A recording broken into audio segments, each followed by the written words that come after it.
Good afternoon, everybody. This is Coach Jay. You got Next TV, and this is the 5 minute motivation for August 26, 2019. And I'm going to get right into it. I was having this conversation with my daughter the other day about what it is that she wants to do with her life. Now, I know that seems pretty bland on the surface, but I mean, it's right now, school's been back in for about a week, and work is moving ahead, and she's a junior. And I told her this is going to be one of your most critical years in high school, because at least for me and for a lot of other juniors, this is where you set the standard about where you want to go to school, what kind of things you may be interested in. You start filling out your college applications, you take the ACT, SAT. And for a lot of other people, it's the beginning of a new start also, because when the kids go back to school, usually the parents are getting ready to end the year. It's getting ready to come fall into winter, Christmas time, and then the new year. So I asked the question, what is it that you think you're put here on this earth to do? And I ask you this question as well. What do you think you're put on this earth to do? And I know that that's a bland question on the surface, but I'm asking the question because I know you can't possibly think that your objective is to get up every day, work the same job for 20, 30 years, hopefully have a good enough retirement to sit back on your butt now and just let time go by until you pass away. And of course, I personally think that all of us have some sort of genius within us that we should be tapping into. How many people have actually sat back and said, you know what? I'm actually good at this. I'm a good artist. I'm a good singer. I'm a good speaker. I'm good with my hands. I'm good. I can do lots of things that, maybe nobody else has thought to do. How many people have really thought to put some inventory in what that is? And why haven't you been pushing at it? Why haven't you been pushing to work at it? And I know there's lots of different, actually, really good excuses on why you don't. Time, right? I don't have time to do that. I got bills to pay. I got this. I got that. Money. I don't have the money to do that. It costs money to get the education to move forward in that. Nobody will hire somebody straight off the street who just has this, who has no experience without a degree and this, that, and the other thing.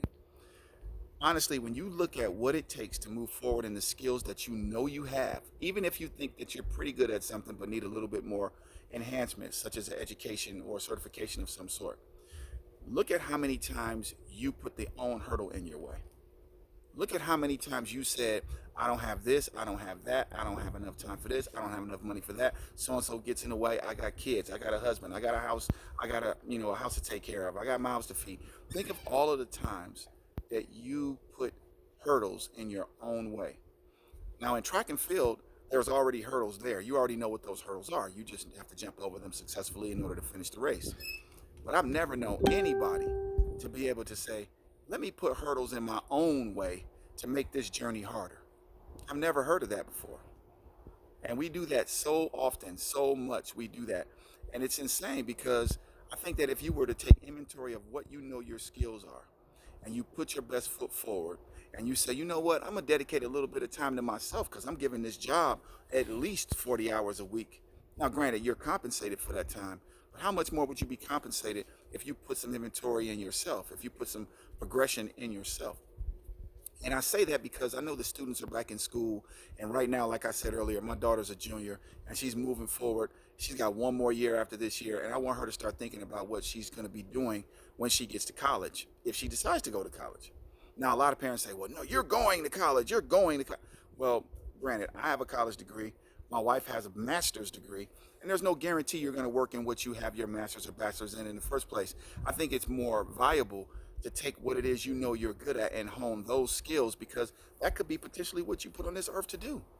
I think we ignore our natural ability for a paycheck way too often. And granted, this country, uh, you know, it pushes that narrative. It pushes that, go be an employee for somebody else. Go make somebody else a millionaire. Go make somebody else's dream come true. While you're working on a weekend that you're supposed to be off with your family, those people are off on vacation while you're running the shop. I mean, honestly, I think we all have the capacity to build our own dreams if we so choose to. And I understand. I'm not saying that everybody's an entrepreneur. I'm not saying everybody's a business owner. But what I am saying is that there's a lot of skills that you're good at, whether it be art, whether it be, I mean, landscaping, whether it be painting, no matter what it is, there are skills out there that you are naturally good at, and you know you are. But you've chosen not to cross that bridge because of somebody else's thoughts, your own insecurities, your own hurdles that you put in the way. So I implore you, student, entrepreneur, or otherwise, take inventory of your life, motivate yourself to put some energy in what you know you're great at, and watch the blessings that come from it. With that being said, Be blessed, and until next time.